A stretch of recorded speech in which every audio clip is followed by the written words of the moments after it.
Assalamualaikum warahmatullahi wabarakatuh. Sahabat para penghobi ikan koi dimanapun Anda berada, semoga para sahabat dalam keadaan sehat walafiat.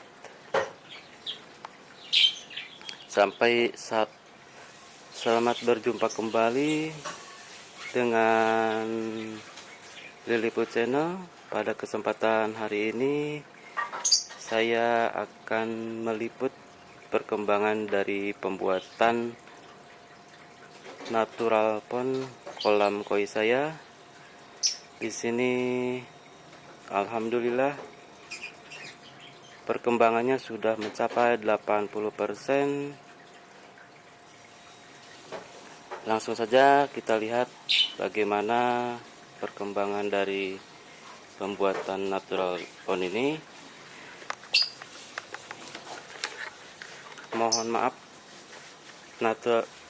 natural pond ini liputannya kemarin sempat tidak saya liput beberapa hari. Mungkin ada 4 hari tidak saya liput perkembangannya dikarenakan para pekerja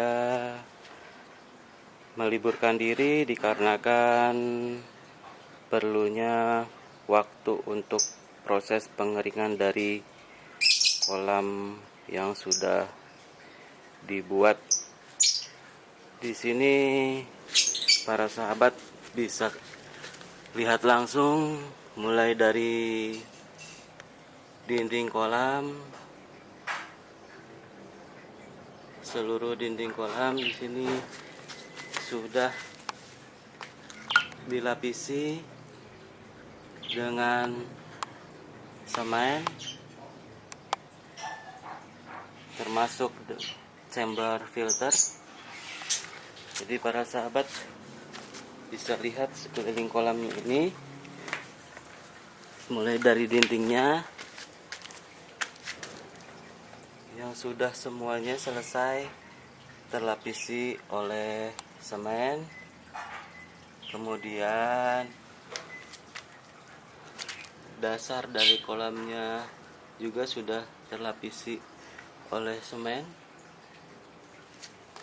Jadi para sahabat bisa saya sampaikan di sini untuk semennya sendiri antara dinding kolam dengan dasar kolam berbeda. Untuk dinding kolam dengan semen biasa, sedangkan untuk dasar kolam menggunakan semen perekat anti bocor.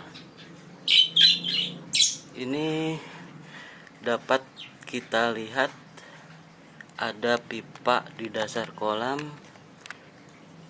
dua pipa para sahabat. Ini satu, ini dua. Untuk pipa yang berada di tengah ini fungsinya sebagai bottom drain yang sudah saya jelaskan di liputan di hari sebelumnya. Jadi fungsi bottom drain ini untuk sebagai penyedot saluran yang akan menyedot kotoran dari dasar kolam, yaitu kotoran ikan yang akan mengumpul di dasar, yang akan tersedot ke chamber filter. Ini sahabat, yang dari bottom drain masuk ke pipa yang ada di pinggir dinding chamber. Kemudian yang pipa yang satunya ini yang akan difungsikan untuk skimmer, yaitu pipa yang akan dipasang hingga permukaan air. Maka kotoran dari permukaan air berupa busa yang terapung atau protein dari sisa pakan akan tersedot menuju pipa ini. yang akan masuk ke dalam chamber filter yang kedua ini, yang di sampingnya pipa dari bottom drain. Kemudian di dalam chamber filternya sendiri, di sini saya akhirnya memutuskan untuk membagi dua chamber, yaitu chamber satu untuk penyaring kotoran, yaitu nanti bisa menggunakan biokristal atau jaring nelayan sebagai filter kotoran. Kemudian kotoran yang masuk ke dalam chamber pertama akan naik ke atas, kemudian akan disalurkan ke pipa yang menuju ke chamber kedua ini. Dua pipa ini berfungsi untuk menyalurkan air dari chamber pertama ke chamber kedua. Jadi chamber kedua ini difungsikan sebagai ruang untuk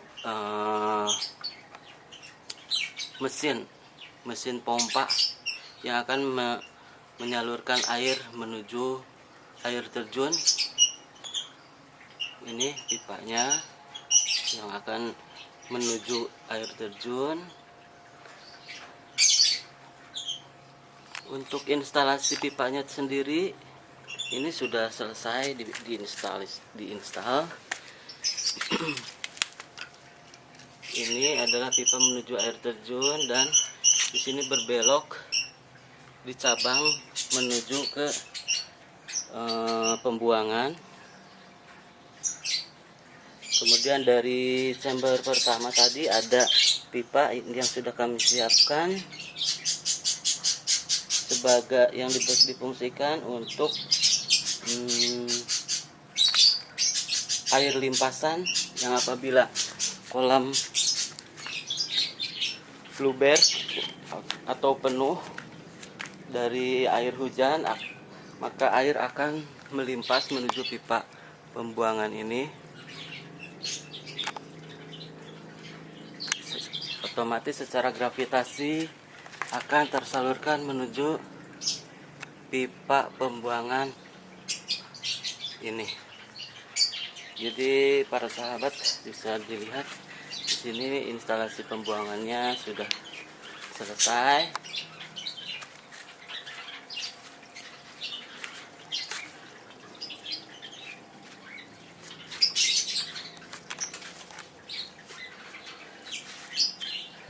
Untuk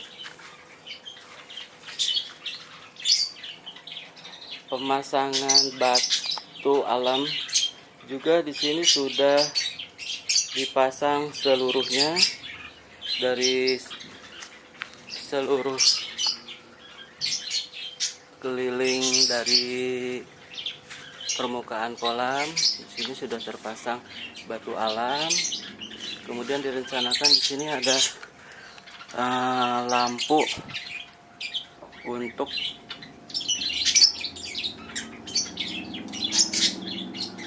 menyinari air terjun. Ada dua lampu untuk air terjun satu, dan untuk penyinaran ke dalam kolam satu lampu. Jadi sahabat di sini bisa lihat sekeliling dari kolam ini sudah terpasang batu alam sampai ke air terjun. Namun di sini masih perlu pembersihan dari sisa semen yang menempel pada batu alam tersebut. Jadi para sahabat, pembuatan natural pond kolam koi ini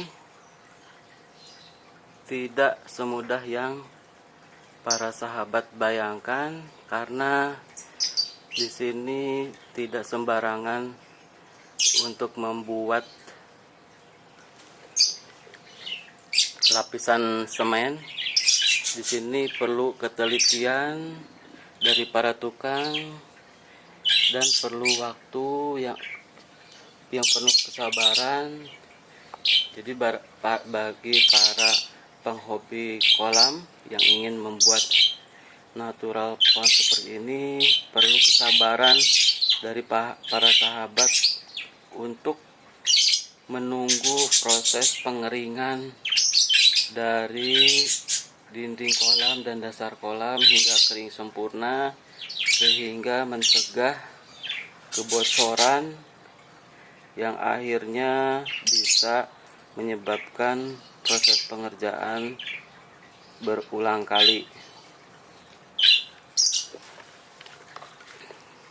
Jadi para sahabat perlu kesabaran. Tukang saya ini sempat 4 hari tidak meliburkan diri pada pembuatan kolam ini dikarenakan menunggunya proses pengeringan kolam.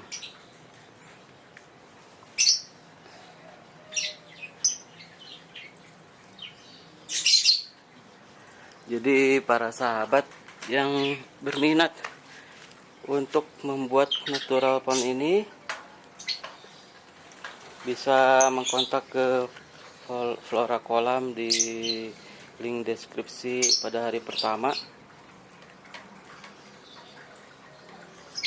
Bagi yang suka dengan channel Lilliput ini bisa like, comment, and subscribe.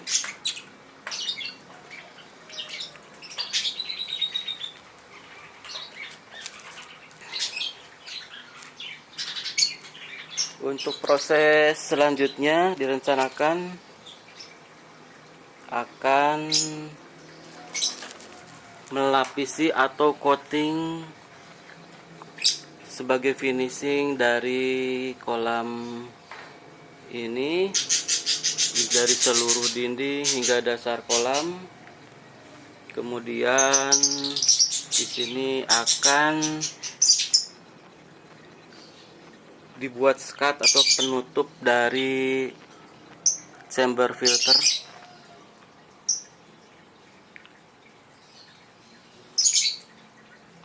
Untuk liputan selanjutnya atau untuk perkembangan selanjutnya dari kolam koi ini akan saya liput di liputan selanjutnya.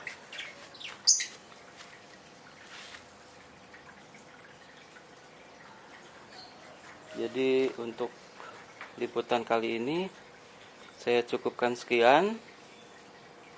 Bagi yang suka dengan channel ini silakan untuk like and subscribe. Terima kasih para sahabat penghobi koi. Wassalamualaikum warahmatullahi wabarakatuh.